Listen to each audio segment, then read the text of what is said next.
Ça, c'est le fameux cannabis thérapeutique. C'est quelque chose qui avance aujourd'hui sur cette, qui a déjà des expériences aux États-Unis. Le Colorado vient de légaliser le cannabis thérapeutique avec beaucoup de difficultés d'ailleurs, et puis ça semble être très difficile à gérer au niveau des États-Unis actuellement.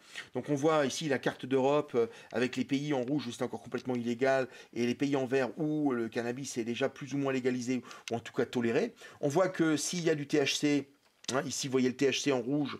Vous voyez qu'il y a aussi du cannabidiol qui semble avoir un effet anti-cancer, antibactérien, antispasmodique et probablement un effet antipsychotique. Or, justement, dans les variétés de cannabis sélectionnées, on va augmenter le taux de THC et on va diminuer le taux de cannabidiol. Donc, c'est comme si dans la plante, il y avait naturellement une partie qui protégeait des effets psychotiques, le fameux CBD, et le THC qui, lui, au contraire, donnait un effet stimulant de ces effets psychotiques. Et puis, du coup, ben, avec nos modifications, on a augmenté le taux du rouge, on a diminué le taux du bleu, et le résultat, c'est on va apparaître des pathologies chez les gens, les consommateurs. Donc on voit d'autres substances, hein, les stimulants au niveau de la croissance des os, on a des substances qui pourraient nous être utiles dans le domaine de la lutte anticancéreuse, on a des substances dans le domaine de traitement de l'anxiété, de contrôle de l'épilepsie, etc. Donc on voit que la plante cannabis est un réservoir thérapeutique potentiel. Je pense qu'il y a actuellement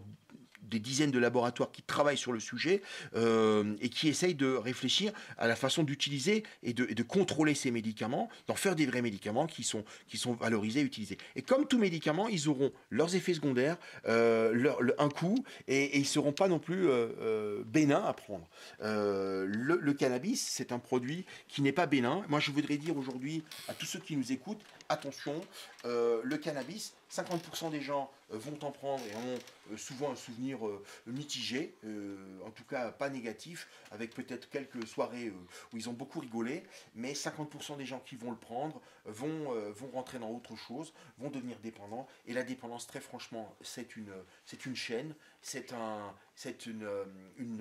lien qui vous oblige à continuer de prendre des substances, c'est une perte de liberté, et franchement, aujourd'hui, je recommande à personne de se faire perdre sa liberté par la consommation d'un produit de ce type.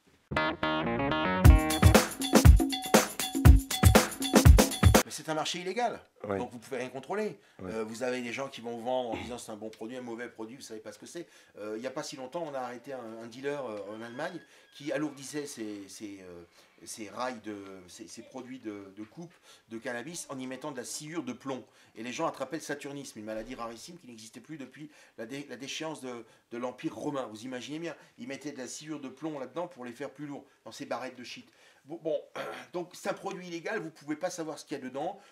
Je vois des gens qui me sidèrent, hein, qui disent oui, attention, j'ai pris hier un Doliprane qui était périmé de 15 jours, et qui disent c'est horrible, c'est atroce, mais ça ne les empêche pas d'acheter au marché noir un produit totalement illégal dont ils ne savent absolument pas avec quoi ils mettent dedans. Le shit, hein, le shit vient du mot anglais shit, tout simplement parce que les premières barrettes étaient coupées avec des crottes d'âne. Hein, donc on mélangeait le vrai cannabis avec des miettes de crottes d'âne séchées, et c'était ça qu'on faisait fumer aux gens. Donc très franchement, il faut être clair, on ne contrôle rien. Si demain on va vraiment vers le cannabis thérapeutique, il ne faut pas que ce soit sous forme fumée, il faut que ce soit sous forme pharmaceutique, contrôlée, avec derrière une vraie volonté de soin qui permet d'être aussi vérifié et contrôlé. Sinon, on va faire vers du n'importe quoi, et je ne propose, moi je ne suis pas du tout en faveur vers une expérience de libéralisation du cannabis thérapeutique à la façon dont a fait le Colorado, et dont il semble bien se repentir actuellement.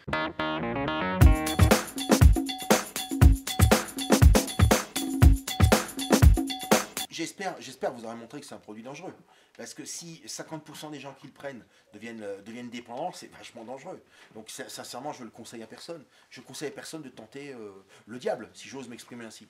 Par contre, on est bien d'accord aujourd'hui, le cannabis, moi je le recommande à personne non plus ni de l'utiliser, et surtout je ne recommande pas de le généraliser et de le rendre utilisable à tout le monde. La vraie question, elle est là. Est-ce que les pouvoirs publics en Europe, parce que ce problème est européen et pas que français, est-ce qu'en Europe, est-ce qu'on peut encore contrôler le phénomène de société qu'est la consommation du cannabis? Alors, il y a une tentation des politiques. C'est de dire, puisque j'arrive pas à le contrôler, plutôt que je le légalise. C'est une vraie réflexion et c'est aussi une grosse responsabilité. Parce que légaliser un produit de ce type va favoriser encore et encourager d'autres jeunes qui probablement n'y toucheraient pas parce que c'est justement interdit. À vraiment réfléchir. Par contre, effectivement, si on légalise, on va avoir les avantages de la légalisation, qu'on va pouvoir contrôler le produit, on va améliorer la technique, on va pouvoir le surveiller, on va pouvoir plus en savoir et on va couper l'herbe sous les pieds des trafiquants. C'est vrai, on peut discuter de cette légalisation. Mais la vraie question, est-ce que nous sommes capables de l'interdire? Oui, non. Et est-ce que le cannabis thérapeutique, cette grande idée qui est développée en ce moment, est-ce que c'est pas l'arbre qui cache la forêt, où on nous dit on va faire le cannabis thérapeutique et puis derrière, en fait, c'est une légalisation cachée du produit, tout simplement parce que politiquement, on se rend compte qu'on est incapable de le contrôler.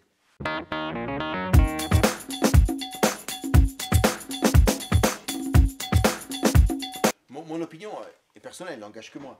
Les salles de shoot, qu'est-ce que c'est? C'est un endroit où on propose à des gens de venir dans une salle propre avec des produits qu'ils achètent dans la rue, on est bien d'accord, et où ils peuvent, dans un milieu sécurisé, avec une présence d'une infirmière qui est formée aux gestes d'urgence, s'injecter dans des conditions d'asepsie correctes, propres, avec du matériel à usage unique, s'injecter assez proprement un produit dont ils ignorent clairement l'origine et le contrôle du produit jusqu'à ce qu'il l'ait utilisé.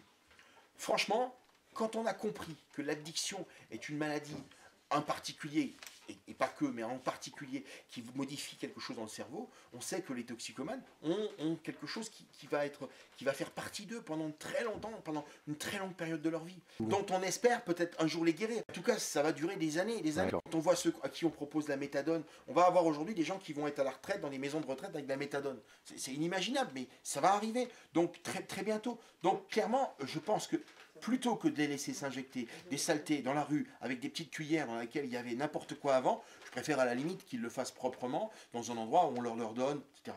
La question subsidiaire à tout ça, et qui sous-tend tout ça, c'est ce que font par exemple actuellement certaines équipes en Espagne, c'est de dire en plus de leur donner du matériel propre, dans un environnement propre et sécurisé avec du personnel médical, c'est leur donner le produit propre, donc de l'héroïne ou de la buprenorphine injectable. C'est encore un pas supplémentaire. Et pourquoi pas? On pourrait y réfléchir. Parce que si c'est pour acheter la paix sociale, pour des gens qui de toute façon sont accrochés, qui de toute façon sont attachés, il faut bien comprendre que l'héroïne, c'est une chaîne en titane qui vous attache à un radiateur. Voilà. Donc on n'est pas capable de leur scier la chaîne. Alors tant qu'à faire, autant leur donner le produit pour qu'ils ne cassent pas les distributeurs de 100 € et qu'ils ne braquent pas les banques ou qu'ils ne fassent pas des petits casses pour essayer de trouver leur dose du jour. C'est une réflexion politique sur laquelle on peut s'interroger. C'est un vrai sujet de philosophie.